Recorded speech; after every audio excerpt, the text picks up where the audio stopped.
का हिस्सा था और उसको ये शूद्र बोलते थे, नीच बोलते थे। जैसे उदाहरण के लिए ये यहाँ पे ऊपर लिखे भी हैं कि वे सब नीचे वर्ण के लोग अर्थात वर्ण जातियों की सेवा करना, सब तरह के शिल्पी कार्य, बढ़ई गई बर्तन बनाना, बुनना, चित्रकारी, पच्चीकारी, रंगसाजी ये करना, ये जितना भी काम है, ये सब किसका है? शूद्र का काम है। अब ये ज़रा सोचिए कि ये सब काम शूद्र का है, अब ब्राह्मण कभी भी शूद्र को पढ़ाता नहीं था। तो शूद्रों ने शिल्पकला कहाँ से सीखी? वो बुनाई कैसे करते थे, चित्रकारी कैसे करते थे, उनको इतना अकल कहाँ से आता था कि इतने अच्छा-अच्छा आर्किटेक्ट बनाते थे? सोचिए, ये कहाँ से आता था कि इतना बढ़िया मंदिर का स्ट्रक्चर बना देगा। अब ब्राह्मण जो है उसको वेद पढ़ाएगा ही नहीं और दूसरी कोई शिक्षा मिलेगी नहीं।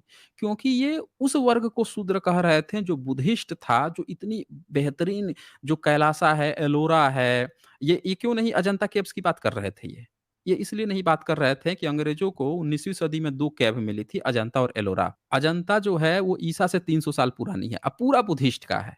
और जो एलोरा थी, इसमें क्या हुआ कि 6ठी सदी से ही बननी शुरू हुई। तो 6ठी सदी से बननी शुरू हुई, तो 6ठी, 7वीं, 8वीं सदी तक बनती गई, 9वीं, 10वीं सदी तक बनती रही। अब ब्राह्मणिकल सिस्टम 12वीं, 13वीं सदी में क्या हुआ कि नहीं कब्जा कर पाया तब भी, ये कब्जा किया है अभी जब अंग्रेजों ने खोज लिया 20वीं सदी में तब कब्जा किया। कब्जा करके लगा विष्णु, विष्णु कहने। जैसे अभी बुद्धिस्टों के जो महाराष्ट्र में लेनिया है उसमें घुस के शिवलिंग रख दे रहा है कह रहा है कि हमारा शिव जी का लिंग है, ये कैव है। तो यहाँ पे देखें शंख स्मृति हो, वायु पुराण हो, चैप्टर 8 171 इसमें ये लिखते हैं कि ईश्वर ने शूद्रों की सेवा करने व शिल्प के द्वारा जीविका कमाने का विधान किया है। सवाल ये है कि शिल्प कला तो आसान नहीं होती है। शिल्प कला आसान है भाई, इंजीनियरिंग का काम है, ये आसान है? नहीं है ना? तो ब्राह्मण जब शूद्र को पढ़ाता नहीं, वेद वेद ही पढ़ना है, अब वेद में शिल्प कला है नहीं। वो तो खुद उज्जड़ बुद्धि कह रहा है कि हम तो हमारा कोई वेद था, हम तो पीढ़ी दर पीढ़ी रटते थे। तो जो कभी न एक ईंट गारा न उठाया, मुँह से गपोड़ने से घर बनता है बताइए?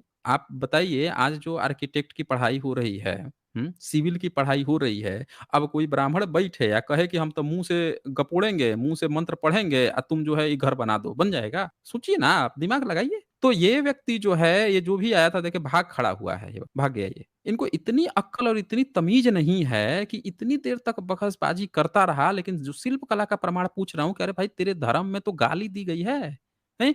प्रोत्साहन ही नहीं है। अमेरिका इतने पैसे रिसर्च पे क्यों खर्च कर रहा है? जिस धर्म में जो प्रोत्साहन बुद्धिज़्म में प्रोत्साहन दिया गया ना, इंजीनियर कहा जाता था, ऐसे लोग गंधारा कला स्थापित की गई, मथुरा कला स्थापित की गई और वो इतने पैसे खर्च कर रहे थे, इतने भव्य-भव्य मूर्तियाँ बना रहे थे। हैं? ये देख लीजिए, वायु पुराण क्या लिखता है, ये तो लिख ही दिया और इसके बाद से देवल व मिताक्षरा, ये सब क्या कहते हैं, वो भी देख लीजिए एक नज़र। ये पूरा पोल खोल दें ना, इस चैप्टर को कोई पढ़ लेगा तो आसानी से समझ जाएगा कि ब्राह्मण आज जितने मंदिर दिखा रहा है, पुराने जितने मंदिर कैप्स, वो सारे के सारे बुद्धिस्ट के हैं। ये सारे जिसको शूद्र कह रहा है, ये बहुत हाइली टेक्निकल पढ़े-लिखे लोग थे, इनसे जलता था वो ब्राह्मण। इसीलिए उनको शूद्र कहा कि तुझको हम नहीं पढ़ाएँगे वेद। अरे तेरे वेद में ज्ञान-व्यान थोड़े था। क्या है उसमें? क्या सीखेगा?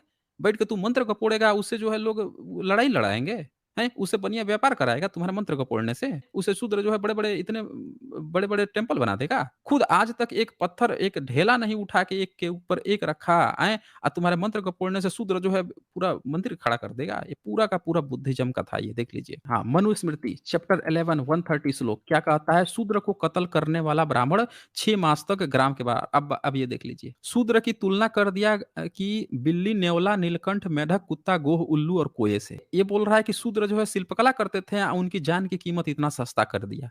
भाई जो रिसर्चर होते हैं, जो वैज्ञानिक होते हैं, जो विज्ञान में ज़्यादा योगदान देते हैं, उनका कीमत और बढ़ जाता है। जिनके यहाँ प्रोत्साहन होता है, उनके यहाँ कीमत बढ़ जाती है। भाई एपीजे अब्दुल कलाम जब बनाए थे, परमाणु परीक्षण किए थे, तब उनसे सिर्फ़ और सिर्फ़ राष्ट्रपति मिल सकते थे, बाकी लोगों की सिक्योरिटी जाँच होती थी। प्रधानमंत्री भी जाएँगे तो सिक्योरिटी जाँच पूरा चेकअप-वुकअप होगा। इतनी ज़्यादा सिक्योरिटी, हाई सिक्योरिटी कर दी जाती है और यहाँ पे शूद्र शिल्प कला करेगा, उसकी औकात क्या है? तो उसकी औकात है कि जितना बिल्ली को मार दो, नेवला को मार दो, नीलकंठ को मार दो, मेढक को मार दो, पंछी को मार दो, कुत्ता, गोह, उल्लू, कोए को मार दो, उतने मारने पर शूद्र के मारने जितना पाप लगता है, देख लीजिए। यानी कि शिल्प कला का प्रोत्साहन ही नहीं था, ये तो गला घोंट रहा था। आए हैं यहाँ पे वो करने। यही बात गौतम धर्मसूत्र, याज्ञवल्क्य स्मृति सब में दी हुई है, पराशर स्मृति सब में दी हुई है। पूरा ए टू जेड देख लीजिए। पराशर स्मृति भी कह रहा है कि शिल्पी, कारीगर, शूद्र और स्त्री में से एक भी व्यक्ति हत्या करता है, वो प्रजापत्य करके या 11 बैल देके दान मुक्त हो जाए, मतलब मुक्त हो जाएगा। मतलब हत्या को आसान बना दिया शिल्पियों का, ये आके कहानी यहाँ सुना रहे थे। इस पर तो खैर मैंने पूरा स्ट्रीम कर रखी है दोस्तों, आप उसमें पूरी डिटेल्स में आप देख सकते हैं कि किस तरह से शिल्प कला ब्राह्मण धर्म का हिस्सा ही नहीं है, जलते थे शिल्पीकारों से। नीची जात बना रखा था इन्होंने। भाई देखें, जो भी डिबेट के लिए आते हैं, अगर आपके पास नहीं सबूत है, तो आप ये बोल दीजिए कि मेरे पास नहीं सबूत है, अगली बार आऊँगा मैं बताने, मैं छोड़ दूँगा, मुझे कोई दिक्कत नहीं है। ऐसी स्थिति मत कीजिए कि मुझे आपको यहाँ से फिर भगाना ही पड़ जाए या आप खुद भाग खड़े हों, ठीक है ना? आप बोल दीजिए, बोल के आराम से जाइए ना। अगली बार आइए सबूत लेके, अगर आपको लगता है कि आपके यहाँ कोई शिल्प कला थी, आपके यहाँ कोई ब्राह्मण जो है शिल्पीकार था, शिल्पी बनाता था या सिखाता था, आके आइए सबूत दीजिए।